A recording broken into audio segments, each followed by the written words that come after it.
Halo pemirsa, kembali Anda menyaksikan Halo Indonesia dan seperti biasa selama 1 jam ke depan kami akan menghadirkan beragam informasi. Apa saja, Mas? Ya, yang pastinya informasi terkini dan juga inspiratif sudah kami siapkan untuk Anda pemirsa. Di antaranya adalah Terminal Kampung Rambutan siap hadapi arus mudik.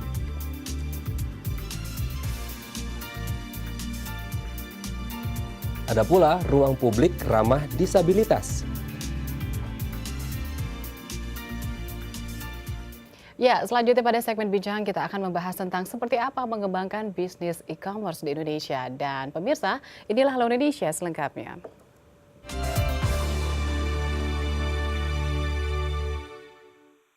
Ya pemirsa, Terminal Kampung Rambutan menjadi salah satu terminal yang memiliki rute luar kota dan menjadi salah satu terminal pilihan masyarakat untuk menuju luar kota. Dan 2 pekan sebelum Hari Raya Idul Fitri, Terminal Kampung Rambutan masih terlihat sepi. Namun berbagai persiapan menghadapi arus mudik sudah dipersiapkan. Salah satu terminal yang sibuk menjelang libur Lebaran adalah Kampung Rambutan.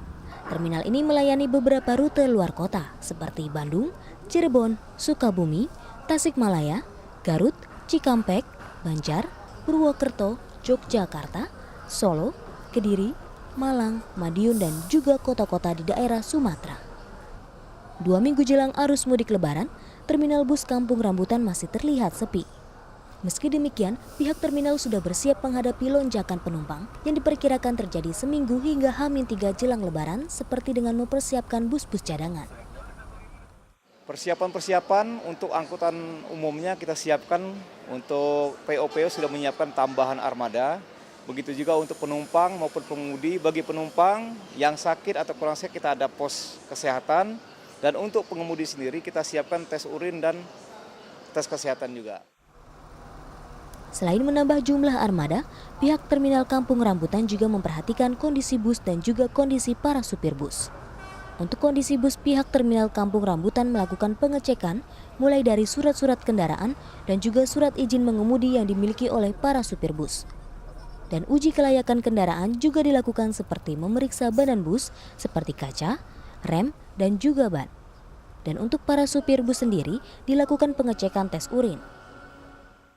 Untuk fasilitas saya kira memang ada peningkatan ya dari tahun sebelumnya. Termasuk kursi-kursi sebelumnya nggak ada gitu. Sekarang ada alhamdulillah. Peningkatan layanan terus dilakukan oleh pihak terminal Kampung Rambutan demi kenyamanan para penumpang yang menggunakan jasa transportasi ini. Meli Puspita, Rizky Arifanto, Daai TV. Ya, peningkatan pelayanan bagi para penumpang bus di Terminal Kampung Rambutan terus dilakukan. Salah satunya adalah dengan mengantisipasi keberadaan calo tiket yang kerap kali berada di Terminal Kampung Rambutan. Ya, pihak terminal pun memberlakukan penggunaan seragam bagi para pengemudi dan kernet bus untuk mengantisipasi munculnya calo tiket. Terminal Kampung Rambutan menjadi salah satu pilihan warga untuk mudik jelang Lebaran ke kampung halaman. Dan pada hari-hari besar keagamaan atau saat libur panjang, terminal yang berada di bilangan Jakarta Timur ini mengalami peningkatan penumpang.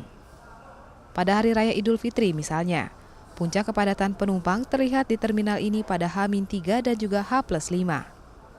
Untuk memberi kenyamanan dan keamanan transportasi kepada para penumpang, berbagai persiapan pun dilakukan pengelola terminal, seperti memeriksa kondisi bus yang akan digunakan, memeriksa surat-surat kendaraan, dan juga kondisi supir bus dengan cara melakukan tes urin. Untuk mengantisipasi lonjakan penumpang karena kedatangan bus yang kerap tidak sesuai jadwal, pihak perusahaan otobus disarankan untuk mempersiapkan bus-bus cadangan. Pada hari biasa, bus yang tersedia perusahaan otobus menyediakan 20 hingga 30 bus. Namun untuk Idul Fitri, pihak PO menambah 5 hingga 10 kendaraan. Sementara itu, untuk menanggulangi keberadaan calo tiket, pihak terminal Kampung Rambutan memberlakukan penggunaan seragam bagi para supir dan juga kondektur bus untuk membedakan awak bus, penumpang maupun calo tiket. Kalau untuk di Kampung Rambutan, calo kita pastikan tidak ada ya. Semua di sini adanya karyawan PO yang mereka wajib memakai seragam, di mana dari hari Senin sampai hari Jumat mereka wajib memakai seragam putih ya dan menggunakan ID card. Nah, di luar hari Jumat, Sabtu, dan Minggu, mereka memakai seragam sesuai dengan PO masing-masing. Jadi penumpang itu udah bisa melihat dari kenyamanannya, oh ini orangnya, pengemudinya ini seperti itu. Jadi supaya ada perbedaan antara pengemudi dan calo seperti itu. Jadi penumpang tidak ragu untuk seperti itu naik. Selain itu, memesan tiket sejak jauh-jauh hari dan membeli tiket secara online atau daring bisa menjadi cara untuk terhindar dari calo. Meli Puspita, Rizky Arifanto, DAI TV. Beralih ke informasi lain, sejak diresmikan oleh Gubernur DKI Jakarta Basuki Cahayapurnama pada tanggal 15 Juni 2016 lalu, ruang publik terpadu ramah anak atau RPTRA Dahlia di Jalan 1 Kelurahan Tengah Kecamatan Keramat Jati, Jakarta Timur, ramai dikunjungi oleh warga setempat, khususnya anak-anak. Ya, mereka merasa senang dapat menggunakan berbagai fasilitas yang ada di RPTRA. Tidak hanya itu saja pemirsa, RPTRA Dahlia juga didesain ramah disabilitas. Seperti apa? Berikut liputannya. Keberadaan ruang publik terpadu ramah anak atau RPTRA Dahlia yang terletak di Jalan Generasi 1, Kelurahan Tengah, Kecamatan Keramat Jati, Jakarta Timur ini menarik minat warga setempat, khususnya anak-anak. Sejak diresmikan pada Rabu 15 Juni 2016 lalu oleh Gubernur DKI Jakarta Basuki Cahayapurnama, ratusan anak-anak mengunjungi dan memakai berbagai fasilitas yang ada di RPTRA Dahlia, seperti perpustakaan, lapangan olahraga, taman bermain, dan ruang serbaguna yang digunakan untuk bermain Lego dan mengaji. Selain itu, RPTRA yang dibangun di atas lahan seluas kurang lebih 5.000 meter persegi ini juga memiliki taman herbal yang menanam berbagai macam jenis sayur dan tanaman obat seperti delima, jahe merah, legundi, dan lain sebagainya. Berbagai fasilitas ini dibuat agar masyarakat dapat bersosialisasi satu sama lain, serta mengajak anak-anak untuk mau bermain sambil belajar di RPTRA Dahlia. Fasilitas yang ada di sini kita ada perpustakaan, ada kolam ikan, ada lapangan futsal, tempat bermain anak-anak, ada juga ruang serbaguna. Artinya semuanya juga bisa dipakai dengan masyarakat. Nah, kita juga ada market situ. Ya mungkin kalau harga ya di bawah pasaran gitu, karena kita harga grosir gitu. Main Lego dan membaca buku. Senang dan punya rasa hati gembira. Tidak hanya menyediakan fasilitas umum bagi warganya, RPTRA Dahlia juga menyediakan berbagai fasilitas untuk kaum difabel. Seperti apa? Mari kita lihat. Sejak dibangun, RPTRA Dahlia didesain untuk ramah disabilitas. Sehingga RPTRA ini memiliki beberapa sarana prasarana khusus untuk kaum disabilitas, seperti toilet dan ram atau jalan khusus, agar kaum disabilitas merasa nyaman dan aman saat bermain di RPTRA.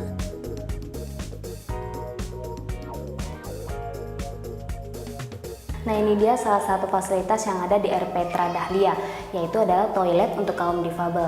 Dan toilet ini memang dirancang secara khusus dengan adanya gagang pegangan untuk mempermudah kaum difabel melakukan aktivitas di dalam toilet. Namun sayangnya, gagang pegangan ini jaraknya cukup jauh dengan adanya toilet untuk kaum difabel ini. Lydia Agustin, Hairudin, DAI TV. Ya pemirsa, kedepannya warga Jakarta tak perlu bingung untuk menemukan lokasi yang tidak hanya dapat menjadi sarana rekreasi ramah anak, namun juga memiliki berbagai layanan dan fasilitas lainnya. Di ruang publik terbuka ramah anak patut menjadi pilihan. Selain bermanfaat bagi tumbuh kembang anak, sarana ini juga tepat bagi ruang sosialisasi antar warga. Jika kini kondisi Monas dan kawasan Kota Tua Jakarta berhasil mengembalikan kemilau wajah Jakarta, satu lagi upaya pemerintah Provinsi DKI Jakarta melalui Dinas Pertamanan dan Pemakaman adalah menargetkan pembebasan 159 titik lahan untuk ruang terbuka hijau. Lahan hijau ditata dekat pemukiman warga dan juga ramah anak. Salah satu RPTRA terbesar di Jakarta Barat yang dibangun sebagai sarana rekreasi, sosialisasi, sekaligus paru-paru ibu kota, yakni RPTRA Meruya Utara. Di sini beragam fasilitas ditawarkan kepada warga ibu kota, mulai dari taman bermain, lapangan sepak bola, dan fasilitas perpustakaan lengkap dengan berbagai buku bacaan anak. Konsep ini bertujuan untuk meningkatkan psikomotorik dan kognitif anak. Keasrian alam yang dihiasi oleh banyaknya pepohonan rindang, kawasan seluas 6.070 meter ini juga menjadi daya tarik masyarakat Jakarta Barat. Tidak hanya terbatas dari kalangan anak-anak, di Di tempat ini, pengunjung dewasa juga bisa merasakan manfaat lain. Ada yang melepas penat dengan menemani anaknya bermain, ada yang sekedar duduk santai, ada pula yang saling bersosialisasi. Tentunya fasilitas penunjang seperti aula berkumpul hingga kebun tanaman obat menjadi wadah bagi kegiatan warga sekitar. Mulai dari tanaman sambung hidup, pandan, daun miana, pohon saga, dan lainnya dapat diambil cuma-cuma di Erpetra ini. Jelas, lokasi ini menjadi tempat favorit terutama bagi anak-anak dan kaum ibu dalam menghabiskan waktu luang. Kesan-kesannya semenjak ada Erpetra di sini, taman menjadi ramai, terus banyak yang pada senang duduk-duduk di sini. Terus fasilitasnya juga banyak, bagus di sini. Tamannya cukup rapi menurut saya. Karena seru, ada lapangan dan ada perpustakaan. Gitu. Seberapa sering kamu main di sini? Udah lama. Erpetra yang diresmikan sejak bulan Desember 2015 ini juga memiliki berbagai program dan layanan yang terus dilakukan pihak pengelolanya untuk menarik minat warga berkunjung ke Erpetra. Kan kita juga udah buat tata tertib tuh. Yang pertama ada sosial, yang kedua pendidikan, yang ketiga bisnis, yang keempat itu pribadi. Itu secara tata tertib ya, cuma kalau secara garis besarnya itu kita punya 3 pelayanan. Yang pertama itu pelayanan balita, masyarakat, dan bencana. Setelah membangun 63 Erpetra di tahun 2015, pemerintah Provinsi DKI Jakarta masih menargetkan 150 Erpetra lagi yang akan dibangun di tahun 2016. Tentunya bekerja sama dengan pihak swasta demi membangun Jakarta yang hijau, bersih, dan ramah anak. Jason Valino, Hafiar Almadina, Dai TV. Ya pemirsa, selanjutnya kami akan berbincang dengan seorang CEO dalam mengembangkan usaha bisnis e-commerce. Tetap bersama kami di Halo Indonesia.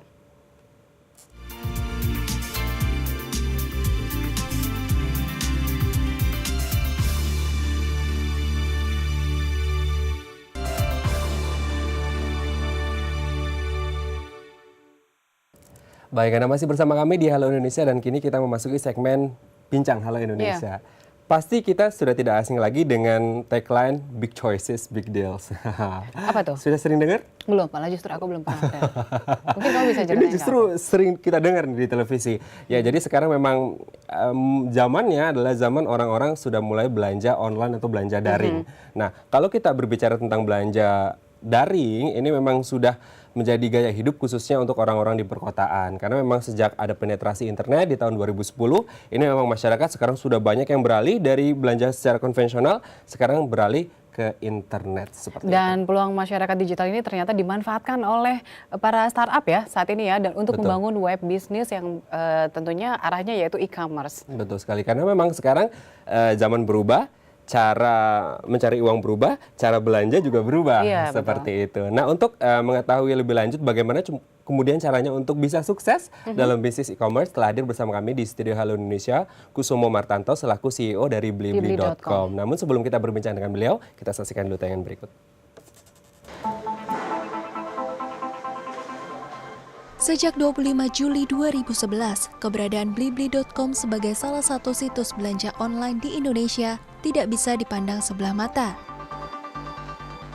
Pasalnya, di awal berdirinya, situs ini hanya menawarkan 2.000 produk hasil kerjasama dari 20 perusahaan. Namun kini, situs yang menamai dirinya sebagai mall online telah menyediakan lebih dari 800.000 barang kebutuhan hasil kerjasama dengan 10.000 perusahaan, mulai dari gawai, perlengkapan dapur, hingga otomotif.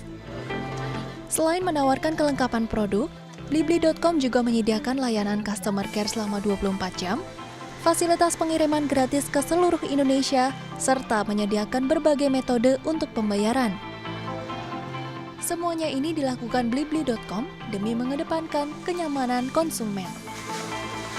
Sebagai pionir situs belanja online di Indonesia, Blibli.com juga menjaga kerjasama yang baik dengan berbagai perusahaan yang menjadi mitra kerjasamanya. Inilah prinsip yang dipegang teguh oleh Kusumo Martanto selaku CEO Blibli.com.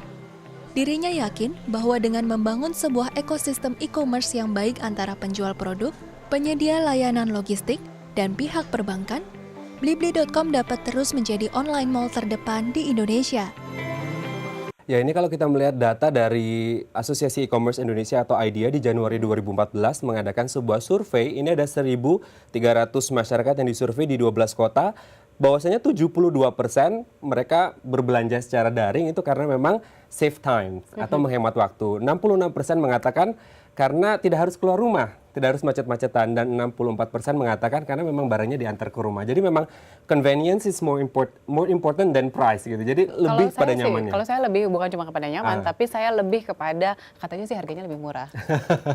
Itu ibu-ibu banget ya. Oke, kita langsung sapa narasumber kita hari ini ada Pak Kusumo Martanto. Halo Pak Kusumo, apa kabar? Selamat pagi. Selamat pagi Pak. Selamat datang di Halo Indonesia Pak Kusumo. Terima kasih. Ini kalau muka-mukanya, wajah-wajahnya orang sukses selalu cerah ya Vince ya. Semoga tertular juga ke kita ya. Amin. Oke, Pak Kusumo, 25 Juli 2011 ya. Ya. Kemudian sebenarnya dari 2010 apa yang membuat kemudian Pak Kusumo membuat Blibli.com? Awal motivasinya apa? Sebetulnya begini ya, kita melihat sebetulnya ada peluang yang besar di Indonesia ya.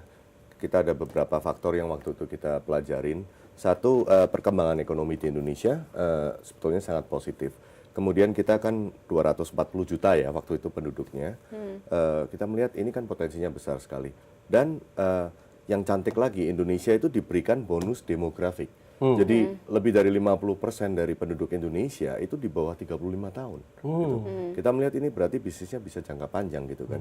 Nah, kemudian kita lihat juga internet penetrasi di Indonesia juga semakin bertumbuh. Betul. Juga penggunaan smartphone ya waktu itu. Kita melihat ini semua sangat menarik. Tetapi bisnis apa gitu ya? Bisnis internet apa yang kita bisa lakukan? Kemudian kita melihat secara keperluan masyarakat. Kita melihat, oh sekarang kalau kota besar tambah macet. Kemudian kita melihat waktu itu teman-teman kita yang di luar Pulau Jawa, mereka tidak mempunyai akses yang sama dengan teman-teman kita yang di Pulau Jawa atau di kota besar, dalam arti mendapatkan produk yang berkualitas, yang harganya kompetitif. Karena kalau di Sumatera, di Sulawesi gitu ya, barang yang sama harganya bisa bedanya banyak sekali gitu. Nah kita melihat, oh e-commerce adalah solusinya ini. Oke, sewaktu Blibli terbentuk gitu, Anda pasti tentu harus menata dari bisnis startup untuk mengembangkan menjadi bisnis e-commerce. Apa saja tantangannya waktu itu? Wah, tantangannya sih banyak sekali. Satu, mungkin pada saat kami berdiri ya, pada saat itu terus terang aja untuk mencari talent yang experience di e-commerce di Indonesia bisa dibilang tidak ada. Ya, jadi artinya apa? Kita harus groom dari dalam. Ya, jadi kami waktu itu mulai membangun tim yang mempunyai visi yang sama, mempunyai misi yang sama, dan yang mau belajar gitu kan. Nah dari situ kami melihat, bisnis e-commerce sendiri modelnya macam-macam. Jadi kita waktu itu setelah kita rembukan, kita melakukan studi dan lain-lain, kita melihat kita maunya modelnya yang online mall gitu ya. Nah dari situ tantangan berikutnya adalah bagaimana kita mengconvince para partner kita untuk istilahnya membuka toko kan di mall online ini. Jadi waktu itu awal-awal ya termasuk saya cintanya ditolak gitu kan. Berkali-kali ya datang ke sini ke sana gitu, dibilang oh ya bagus konsepnya gini-gini tapi belum siap. Nah itu salah satu challenge awal. Kemudian tapi kami bersyukur juga pada saat kami buka udah sekitar 20 partner waktu itu yang mau bergabung. Nggak apa-apa deh, produknya baru sekitar 2.000, kita coba dulu ya. Nah setelah buka, tantangannya adalah bagaimana mengedukasi customer ya. Karena kan waktu itu kami sebagai salah satu pioneer dan juga online mall yang pertama, ini gampang-gampang susah ya. Karena kan waktu itu kan kebiasaan penduduk Indonesia kalau belanja itu syukur-syukur bisa nawar. Terus kalau bisa harus pegang dulu ini itu. Jadi bagaimana membangun kepercayaan itu. Membangun trust ya. Iya, membangun trust. Baik Pak Kusumo, nanti kita akan bahas lebih lanjut mengenai seperti apa sih perkembangan shopping mall ya, model bisnis yang sudah dikembangkan oleh Blibli.com ya Bang. Pemirsa jangan kemana-mana, tetap bersama kami di Halo Indonesia.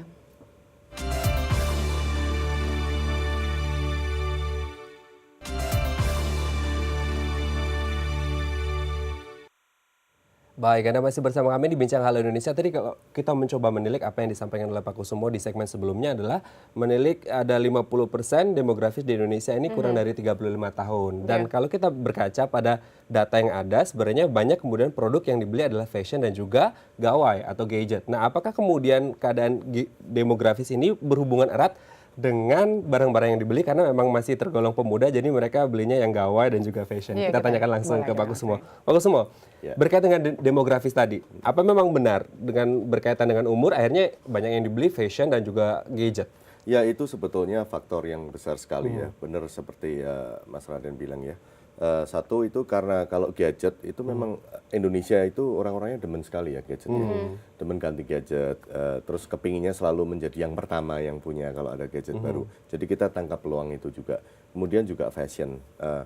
Tetapi juga selain itu ada kategori-kategori lain. Contohnya karena tadi ya konsumen kami itu kami fokus di 25 ke 35. Jadi artinya apa? Banyak lagi juga yang family muda.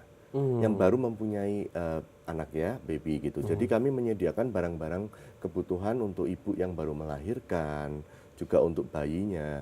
Nah, itu menjadi salah satu andalan kami. Nah, selain itu kami melihat lagi apa lagi gitu kan.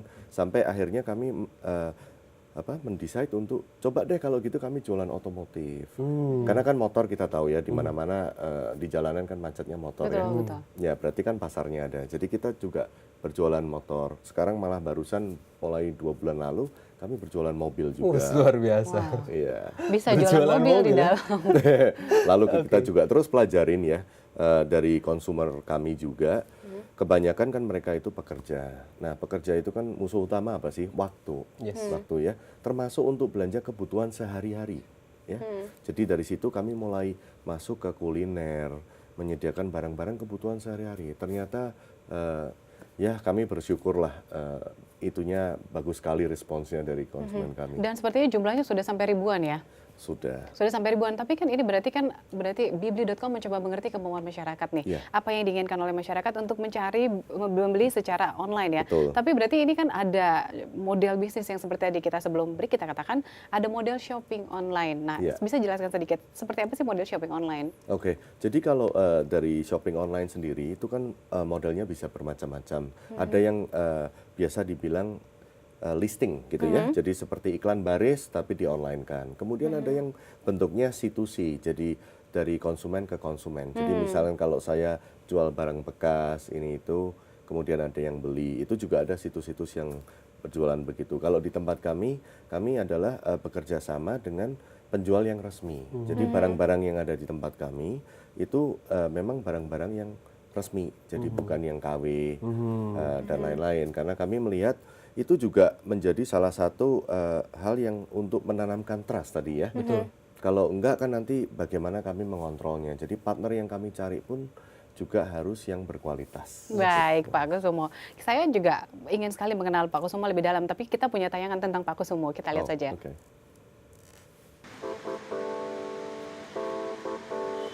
Kesuksesan online mall pertama di Indonesia, Blibli.com, tidak terlepas dari peran seorang Chief Executive Officer atau CEO yang terus berinovasi memberikan pelayanan terbaik bagi konsumen.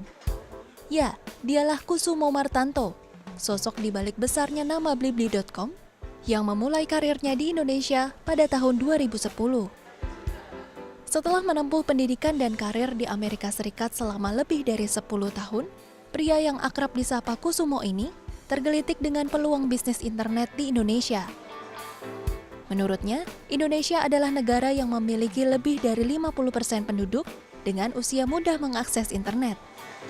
Kondisi ini dipandangnya sebagai target market yang besar, di mana bisnis internet bisa bertahan dalam jangka waktu yang lama, terlebih karena penetrasi internet di Indonesia terus mengalami peningkatan setiap tahunnya.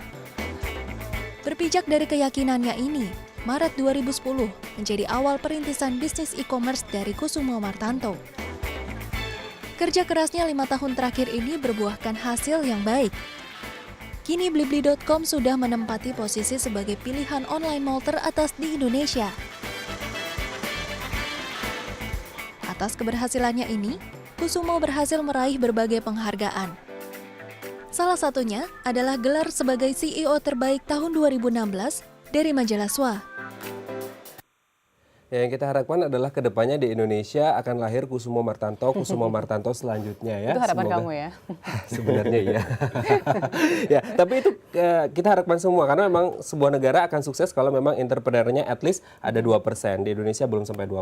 Maka dari itu kita harus ya sebagai salah satu pioneer juga ke depannya ya. Ya, ini momen kamu untuk mencari ilmu juga di sini. Betul dengan sekali. Pak Kusumo. Kembali ke Pak Kusumo. Pak Kusumo, ini kalau kita lihat sudah 5 tahun lebih Pak Kusumo mengawal Blibli.com. Yang ingin saya tanyakan adalah sebenarnya apakah memang konsep bisnis seperti ini sangat menjanjikan promising ke depannya? Nah, itu juga mungkin banyak anak-anak muda yang akan mencontoh jejak karir dari seorang Kusumo Martanto. Ya, kami percaya sih bisnis terutama yang berbasis teknologi ini, baik e-commerce maupun yang lain, itu mempunyai potensi yang sangat besar. Kenapa? Karena sudah dibuktikan di negara manapun, apabila teknologinya maju, itu juga akan berdampak baik ke keseluruhan ekonomi negara itu. Ya, seperti di Amerika Serikat dan di Tiongkok dan lain-lain. Jadi kami melihat ini bisnis ini bisa bukan cuman sekedar flavor of the month atau flavor of the year ya, terutama di e-commerce. Barusan aja ada data studi yang dirilis sama beberapa lembaga riset di dunia. Di Indonesia sendiri potensinya sangat besar. Diperkirakan tahun 2025 ya, jadi 10 tahun dari hampir 10 tahun dari sekarang, itu potensinya Indonesia itu untuk e-commerce saja itu antara 88 sampai 125 miliar dolar. Wow. Oke. Itu ada kaitannya dengan kondisi geografis di Indonesia nggak sih Pak? Karena memang banyak. Betul sekali. Ya, di luar ya, Jawa kan, aduh, betul sekali. luar biasa. Ya itu kita juga melihat kan waktu itu, ya karena negara kepulauan, ya airnya banyak sekali. Kita melihat itu sangat menjadi sesuatu yang challenging ya, karena kita harus mengantarkan barang kan. Tetapi again, kita harus melihatnya ini challenge atau ini opportunity. Betul. Tergantung dari view-nya yang mana. Nah, kami memilih melihat ini opportunity. Nah, dari hasil opportunity boleh nggak berbagi rahasia dengan kami nih saat ini? Selama 5 tahun, apa saja yang sudah berkembang dan sudah menjadi sebuah hasil yang mungkin Anda katakan sebuah keberhasilan? Oke. Mungkin nomor satu buat kami adalah apabila kami melihat customer kami happy ya. Itu yang kami terus berusaha fokusin terus ya. Jadi nomor satu, kalau ada customer yang merasa terbantu dengan produk maupun service kami, kemudian dia share gitu, wah itu rasanya capeknya hilang, itu nomor satu. Kedua, yang amazing lagi adalah melihat partner-partner kami. Jadi partner kami itu bukan cuman brand dari global ataupun lokal yang besar-besar, termasuk juga UKM. Oke, sekarang sudah mulai ke UKM? Yes. Wow. Nah, UKM-nya ini buat kami bukan seseorang yang mungkin mempunyai usaha kecil tapi barangnya import semua. Nggak apa-apa, itu teman-teman yang lain juga udah banyak yang mengerjakan itu. Buat kami UKM adalah lokal produsen yang bikin kami angkat. Nah, mendengar cerita-cerita dari mereka bagaimana setelah bergabung dengan kami, berjualan online, yang dulunya jualannya cuma di sekitarnya, sekarang bisa jualan ke seluruh Indonesia. Jadi misalkan ada yang bikin keripik gitu ya, dari Padang gitu ya. Mereka bisa mendapatkan banyak order dari Papua gitu. Wow. Itu wow, yes. Kita senang sekali gitu mendengar cerita-cerita sukses begitu sih. Jadi kita merasa bahwa oh ini bukan cuma sekedar bisnis, tapi kita juga touch so many life gitu ya.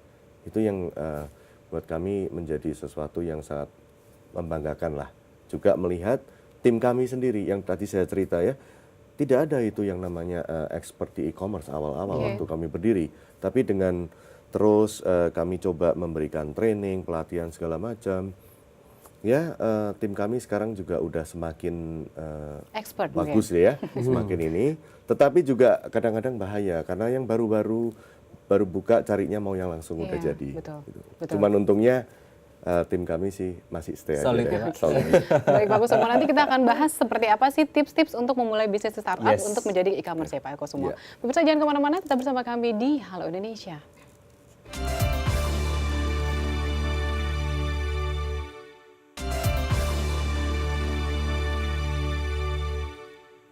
Baik, Anda masih bersama kami di Bincang Halo Indonesia dan sepertinya perbincangan kita semakin seru karena memang banyak sekali orang Indonesia yang ingin jadi pengusaha tapi mereka nggak tahu caranya gimana. Mungkin dengan nonton acara kita hari ini akan terbuka pikirannya ya. Mindsetnya akan terbuka untuk jadi seorang pengusaha yang tidak hanya jadi karyawan ya. Karyawan boleh tapi penghasilan utama dari pengusaha. Oke, kita kembali ke Pak Kusumo. Pak Kusumo, selain customers atau pembeli, yang penting juga dalam sebuah bisnis e-commerce adalah merchant atau vendor. Nah, saat ini sudah ada berapa merchant atau vendor di Blibli dan bagaimana sih caranya kalau mungkin ada pemirsa juga yang ingin bergabung di blibli.com? Oke. Jadi saat ini kami sekitar 10.000 ya, 10.000 lebih dan itu terus bertambah. Ya. Jadi memang dari awal kami sediakan khusus tim yang untuk membantu para merchant partner yang akan bergabung. Kalau untuk UKM berada berapa? UKM sekarang ada 2.500-an ya, dan kami juga bekerja sama dengan banyak instansi juga, termasuk kami juga sudah terpilih menjadi official partnernya dari Smesco. Jadi Smesco itu kan under Kementerian UKM juga.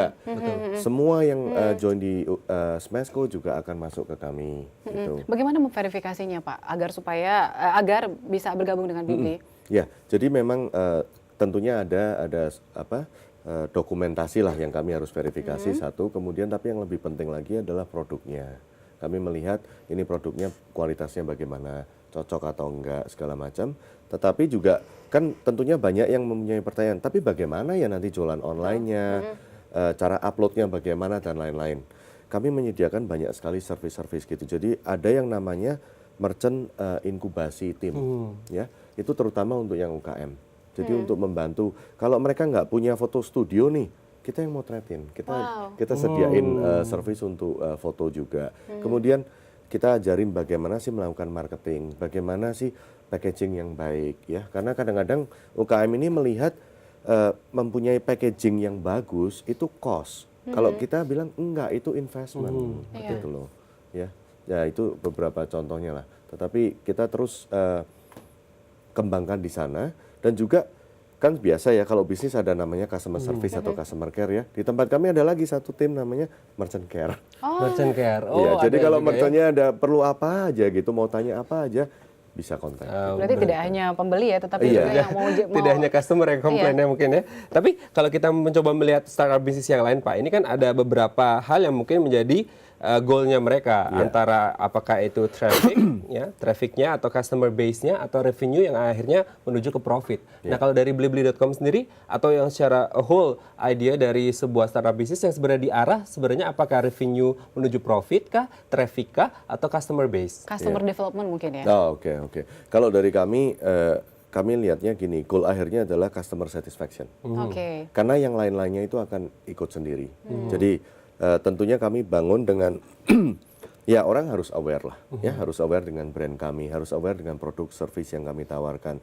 Jadi traffic itu kan penting gitu. Setelah traffic, bagaimana di dalam site kami baik melalui mobile maupun web itu bisa convert menjadi customer. Ya. Nah itu tentunya bagaimana bayarnya, mudah atau tidak gitu kan? Barangnya udah ada ini, harganya cocok, diberikan promo, diberikan program segala macam. Bayarnya mudah atau tidak. Nah, kami sediakan semua macam pembayaran yang ada, ya. Mulai dari kartu kredit, kalau membayar kartu kredit, kami berikan servis lagi 0% cicilan sampai setahun. Terus kemudian melalui internet banking bisa. Barusan kami juga bekerja sama dengan retail chain di Indonesia, convenience store. Jadi bisa belanjanya online, bayarnya ke sana bayar gitu. Waktu misalkan beli minuman atau apa, sekalian bayar itu juga bisa. Jadi dari sana kami bangun lagi. Setelah itu bagaimana pengirimannya lah. Kita harus make sure bahwa barang yang dibeli itu harus sampai sesuai dengan janjinya dan barangnya harus tepat gitu kan.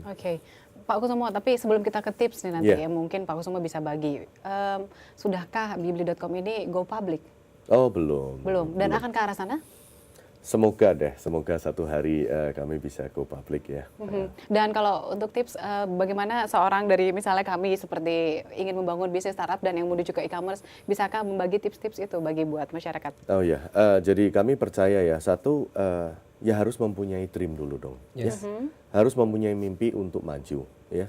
Tetapi kalau mimpi tidak dipersiapkan, bagaimana eksekusinya akhirnya tetap mimpi ya. Jadi setelah mimpi harus bangun. Walk the talk. Iya. Setelah itu harus bangun. Nah, bangun itu mempersiapkan apa saja sih kalau bisnis ini dipelajarin, yang diperlukan apa saja, dan harus ada passionnya. Ya, kalau melakukan bisnis itu tidak mudah sebetulnya ya. Jadi waktu itu saya pernah melihat ada gambar ya, itu menarik sekali. Di depannya keren, kartu bisnis cardnya ya. Tulisannya kan founder, CEO, owner segala macam deh. Gitu. Tapi yang lupa di belakangnya itu ada tulisan nggak kelihatan. Sebetulnya you are the monkey who runs around to make sure things don't break. Ya, jadi you have to become everything gitu awal-awalnya kan gitu. Jadi harus berani lah, harus berani. Jangan takut gagal. Dan mungkin kalau misalnya bisnis startup tetap ada penyesuaian, ini tidak apa-apa ya untuk melakukan perubahan ya. Tidak apa-apa. Baik, Pak Kusumo, terima kasih atas ilmunya hari ini dan sharingnya, semoga bermanfaat buat pemirsa juga ya. Kita sangat tercerahkan ya. Iya, sangat tercerahkan. Dan sukses terus untuk bibelinya ya, Pak ya. Terima kasih sama. Pemirsa, kami masih memiliki beragam informasi lain. Tetap bersama kami di Halo Indonesia.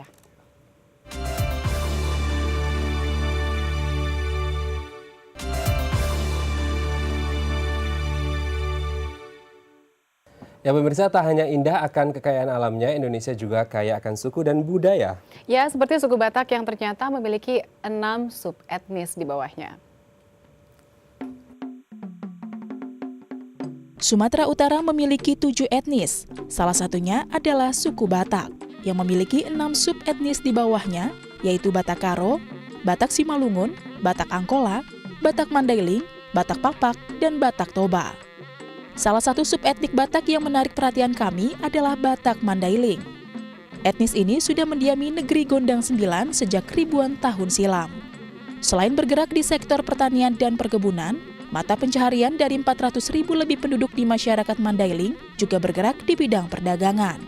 Ingin saya jelaskan dulu bahwa Mandailing Natal ini sebenarnya juga terdiri dari beberapa subetnis.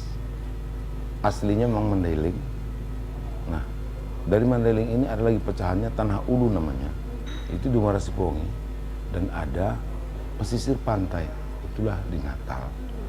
Dan selain etnis-etnis yang ada asli, di Mandailing Natal juga banyak bermukim etnis Padang ataupun Minangkabau dan juga etnis Jawa.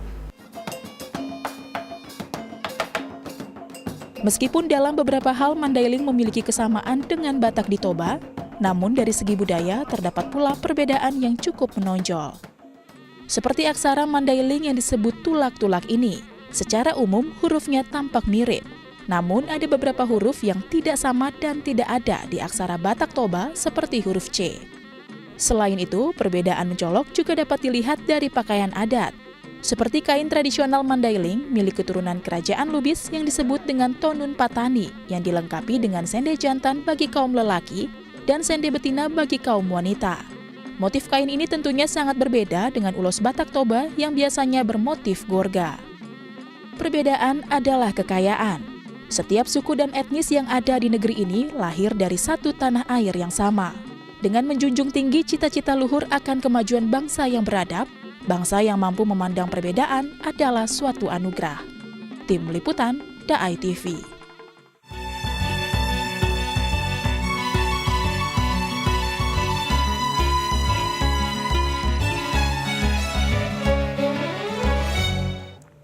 Ya pemirsa, bulan Ramadan tahun ini kembali dimanfaatkan oleh CMNP dan PWNU dengan mengadakan sejumlah kegiatan sosial. Ya, salah satunya dengan membagikan takjil secara gratis kepada pengguna jasa jalan tol di 18 gerbang ruas tol Cawang hingga Jembatan 3. Seperti apa semarak Ramadan 1437 Hijriah yang dilakukan tahun ini? Berikut informasi selengkapnya. Sebagai bentuk tanggung jawab sosial, salah satu perusahaan yang bergerak dalam layanan jasa jalan tol bekerja sama dengan pengurus wilayah Nahdlatul Ulama DKI Jakarta kembali memanfaatkan bulan suci Ramadan untuk menyelenggarakan Semarak Ramadan 1437 Hijriah. Program bertajuk Semarak Ramadan yang digelar sejak 8 hingga 28 Juni mendatang ini berisikan sejumlah kegiatan-kegiatan sosial. Salah satunya dengan membagikan takjil secara gratis bagi para pengguna jalan tol yang dilakukan di 18 gerbang tol ruas Cawang, Tanjung Priuk, Pluit, dan Jembatan 3. Dalam pelaksanaannya, kegiatan sosial ini dibantu oleh sejumlah relawan Semarak Ramadan yang tergabung dalam PWNU DKI Jakarta.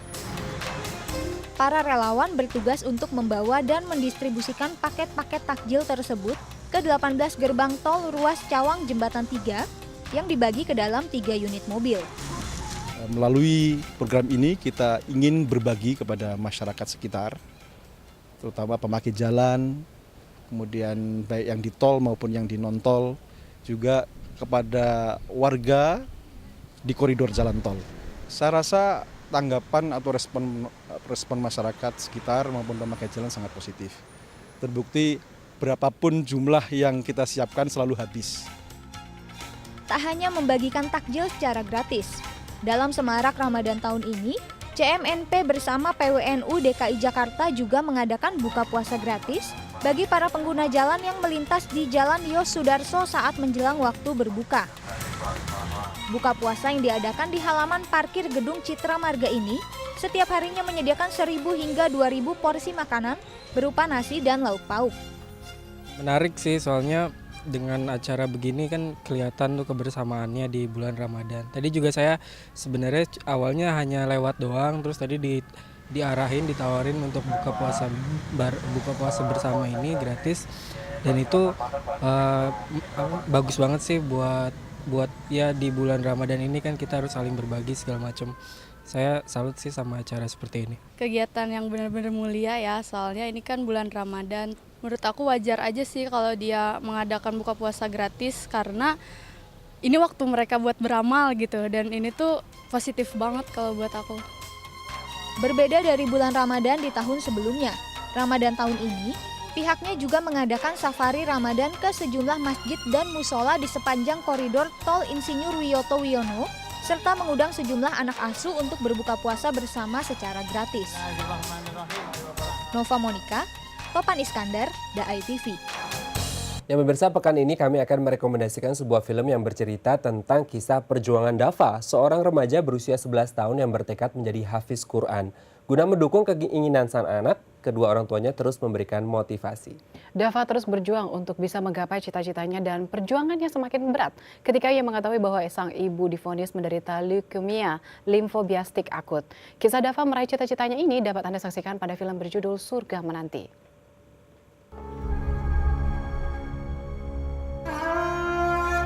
Takdir Allah itu baik, indah. Abi masih ingat suara tangisan pertama kali kamu. Itu suara terindah yang pernah Abi. Handphone mana itu? Kota kami. Apa? Aku berikan juga timbang lama lagi. Jawab ya. Astagfirullahaladzim. Abi, Umi. Film drama religi Surga Menanti berkisah tentang perjuangan seorang anak remaja berusia 11 tahun. Dava nggak mau ninggalin Umi. Dava yang diperankan oleh Syakir Daulay yang bertekad untuk menjadi hafiz Quran. Kesempatan belajar di luar daerah pun didapat Dava untuk mengejar keinginannya. Kan mahkota untuk orang tua kalian. Sekali lagi ini secara medis. 1 tahun.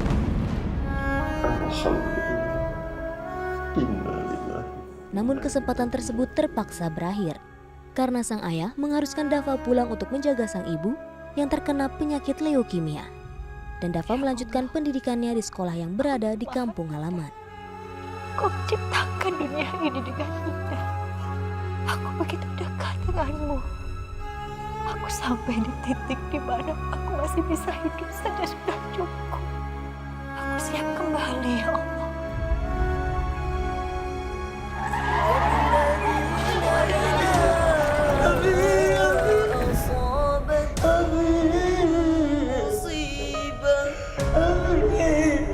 Kita harus belajar melihat dari sudut pandang Allah.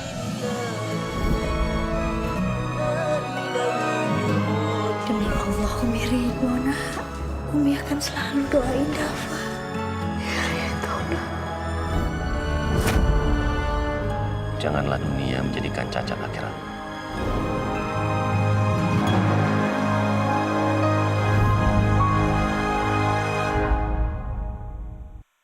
Ya pemirsa, berikut ini perakiraan cuaca untuk sejumlah kota besar di Indonesia.